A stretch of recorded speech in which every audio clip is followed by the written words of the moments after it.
Greetings, Boston Celtics fans. Today we have some big updates for you. You won't want to miss the thrilling turnaround to save the Celtics season, so make sure to subscribe and join us as we break it down. Let's rewind to the Eastern Conference semifinals when the Celtics found themselves in an unfortunate hole. After two disappointing games, they were trailing 2-0 against the New York Knicks. The first two games were disasters for Boston, marked by catastrophic collapses that put them on the brink of elimination. With their backs against the wall, it was clear that head coach Joe Mazzulla needed to make significant adjustments to avoid a third straight heartbreaking loss. He couldn't afford to let this series slip away, especially with so much at stake. Mazzulla, knowing the gravity of the situation, recognized that his team needed to come out with a new approach in Game 3. A loss here would have left them with no margin for error, facing an almost impossible task of coming back from a 3-0 deficit. So he crafted a strategy that would maximize Boston's strengths while targeting New York's weaknesses. The Celtics came into Game 3 with a clear sense of urgency, and they executed the plan flawlessly. The game was a near-perfect execution of Mazzulla's adjustments. The Celtics, playing at the TD Garden in Boston, came out on fire, completely dominating the Knicks with a 115-93 victory. 5 Celtics players scored in double figures, a sign of balanced offensive firepower. Peyton Pritchard led the charge, off the bench contributing a stellar 23 points, and the team shot an impressive 20 of 40 from beyond the arc. New York simply had no answer to the onslaught of shooting and offensive flow that Boston put on display. In the aftermath, Mass Live's Brian Robb analyzed the game in detail, highlighting how Mazzulla's recognition of key matchups was a pivotal factor in the Celtics' success. One of the most telling moments in the game came when Mazzulla targeted the Knicks' best player, Jalen Brunson. It was a calculated risk, but it paid off in spades. Mazzulla was relentless in hunting mismatches, a tactic that many coaches in the NBA overlook. He knew that in order to win, the Celtics had to exploit the areas where the Knicks were most vulnerable, and Brunson's defense was one such weakness. According to Rob's analysis, Mazzulla's game plan involved a sharp focus on going after Brunson, especially in the post. Brunson, as effective as he is offensively, has never been known for his defense. His ability to guard bigger players in the post is limited, and Mazzulla made sure to take full advantage of that. The Celtics ran several pick-and-roll plays where bigger players would end up being guarded by Brunson on switches. This strategy was key for 2 reasons. First, by isolating Brunson, Mazzulla forced him to work harder on the defensive end. As a result, Brunson would inevitably tire out, which would affect his performance on the offensive side of the ball. The more Brunson had to defend in the post, the more fatigued he became, which directly impacted his ability to score and facilitate for his team. Second, isolating Brunson put the Knicks in a difficult position. With him struggling to defend bigger players, New York had to send extra help on defense. This left open shots for the Celtics, who took full advantage of the extra space created on the floor.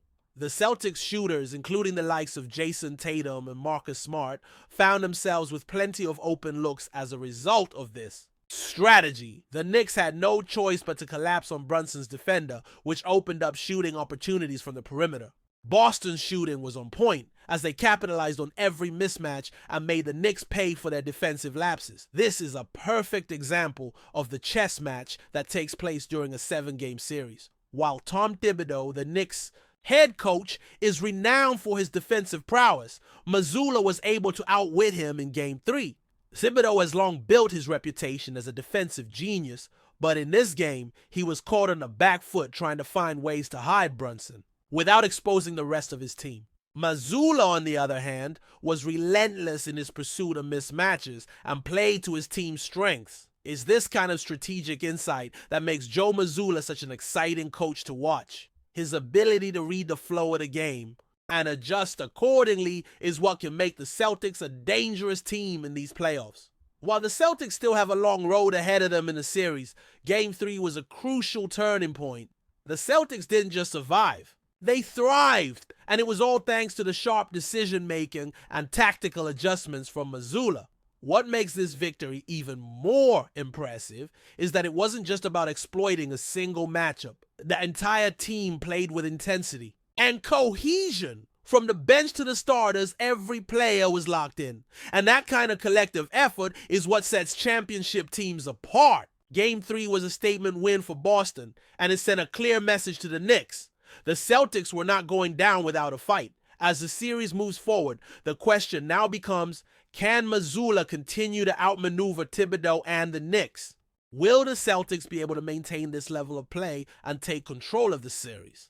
The answer lies in their ability to keep executing their game plan while staying focused on the details. With the adjustments made in Game 3, the Celtics have put themselves back in the driver's seat, but they know the battle is far from over. This is what makes playoff basketball so exhilarating. Every game is an opportunity to learn, adapt, and grow.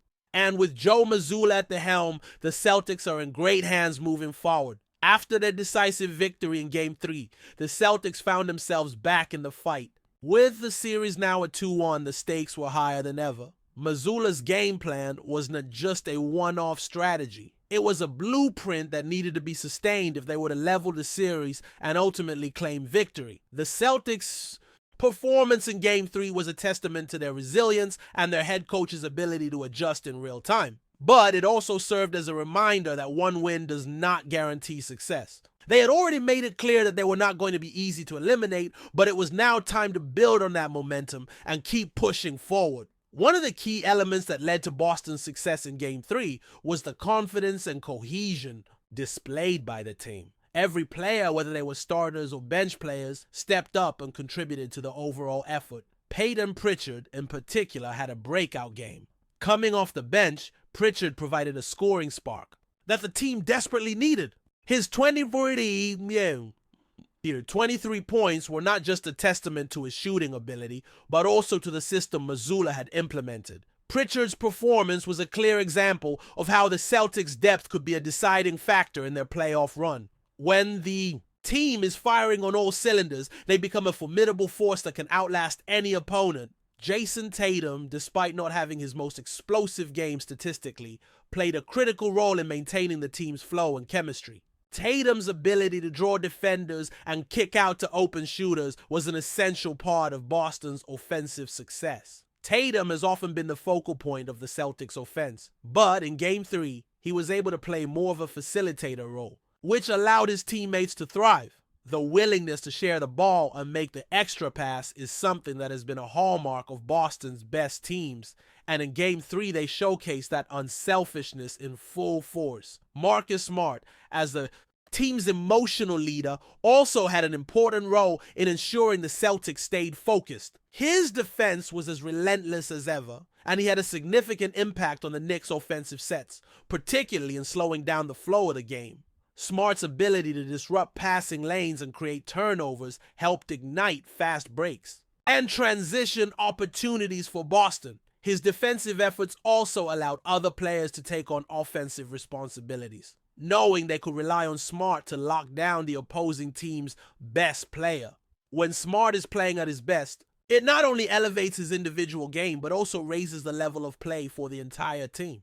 Another critical factor in the Celtics' Game 3 win was their ability to dominate the three-point line. Boston's shooting was impeccable, with the team hitting 20 out of 40 three-pointers. The Knicks had no answer for Boston's outside shooting, and it was clear that the Celtics were in rhythm. From Tatum and Smart to Pritchard and others, every player seemed to be knocking down shots from beyond the arc. This type of perimeter shooting puts immense pressure on the opposing defense as it forces them to stretch out and cover more ground, leaving open lanes for drives to the basket or easy post-up opportunities. The Knicks simply could not keep up with Boston's pace and shooting accuracy, and that became one of the defining factors in the game. While Mazzulla's offensive adjustments were clearly successful, it was also his defensive strategy that played a pivotal role in shutting down New York's offense. The Celtics made it clear that they were not going to let the Knicks dictate the game. Defensively, the Celtics were solid, with their communication and rotations looking sharper than in the previous two games. They didn't just focus on stopping Brunson, they made sure to put pressure on the entire Knicks team. Even when New York tried to make a run, the Celtics' defense remained intact. They were determined to make sure that every possession counted and that effort was reflected in the scoreline. The Knicks were forced into tough shots and had a hard time finding any consistent offensive rhythm. As for the Knicks, their inability to adjust quickly enough was evident in Game 3. Tom Thibodeau's defense, which had been effective in the first 2 games, was exposed by Mazzulla's game plan. The Knicks struggled to contain the Celtics' shooters, and when Brunson was placed in tough defensive situations, New York didn't have a clear solution. Thibodeau, known for his defensive prowess, had to scramble to come up with a plan to counter Mazzulla's approach, but by the time he did, it was too late. The Celtics had already built a commanding lead, and the Knicks found themselves unable to recover. The remainder of the series would be a test of which team could make the better adjustments. With Game 4 looming, both teams knew the importance of the next game. For the Celtics, a win would tie the series and shift the momentum entirely in their favor. For the Knicks, a victory would put them 1 game away from closing out the series, putting them in an enviable position. But with Mazzulla at the helm, the Celtics were no strangers to pressure. They had shown their resilience in Game 3, and now it was about proving that they could carry that same intensity and focus into Game 4. In terms of the Celtics' chances moving forward, the key will be consistency. Mazzulla's adjustments in Game 3 were spot on, but the team must avoid getting complacent. The Knicks will undoubtedly make changes of their own, and they will come out more prepared in Game 4. The Celtics need to continue to execute at a high level, both offensively and defensively, and maintain the confidence that was evident in Game 3. This is a series that could easily go the distance, and the Celtics have shown that they are capable of making the necessary adjustments to give themselves a shot at advancing. At the end of the day, the Celtics have the talent, coaching, and drive to win this series. They've proven that they can compete with the best, and with Game 3 serving as a blueprint, there's no reason to believe they can't keep fighting back. With every game that passes, the Celtics grow more confident in their abilities, and if they continue to play with the same intensity, they'll give themselves every opportunity to advance further in the playoffs. As the series progresses, expect more tactical battles, more exciting performances, and more adjustments as these 2 teams continue to clash. The Celtics are back in the hunt, and they're not going down without a fight. The road to the finals is long, but with Game 3 under their belt, they've shown that they are ready to do whatever it takes to get there. But before we continue, please remember to subscribe to the channel and give the video a like. Your support helps us keep bringing you the latest news about the Boston Celtics. Feel free to share your thoughts on the news in the comments as well.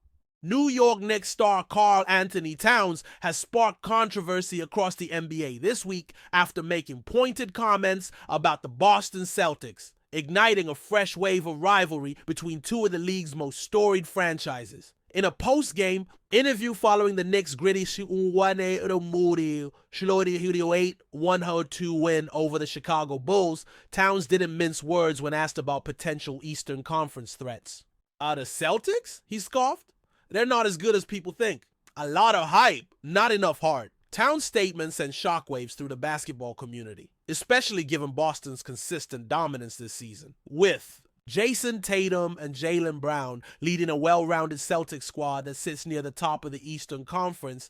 Many analysts were quick to push back on Towns' assertion. Yet the Knicks' big man stood firm, later doubling down on social media, calling the Celtics paper champions and suggesting that they fold when it counts. The timing of these remarks is no coincidence. The Knicks and Celtics have been on a collision course for months, and tensions between the 2 franchises have been escalating. The rivalry, which dates back to the earliest days of the NBA, has seen a resurgence as both teams now boast playoff caliber rosters. While Boston has largely controlled the head-to-head matchup in recent years, New York's recent improvements and Towns' arrival have made the contest more competitive and emotionally charged. Towns, acquired by the Knicks in a blockbuster trade earlier this season, has quickly become a vocal leader for the squad. Known for his intensity and emotional play, he has embraced the pressure of New York basketball. "We're not scared of anyone," he said, "especially not Boston," as the playoffs loom and a potential postseason clash grows increasingly. Likely, Towns' comments may add extra fuel to what's already shaping up to be a fiery showdown. Whether his words prove to be motivation or miscalculation remains to be seen. But one thing is clear, the battle lines are drawn and the NBA is watching. That's it for this update. If you enjoyed the video and want to keep receiving exclusive news about the Boston Celtics, please subscribe to our channel and give the video a like. We always appreciate your comments and opinions. See you in the next video.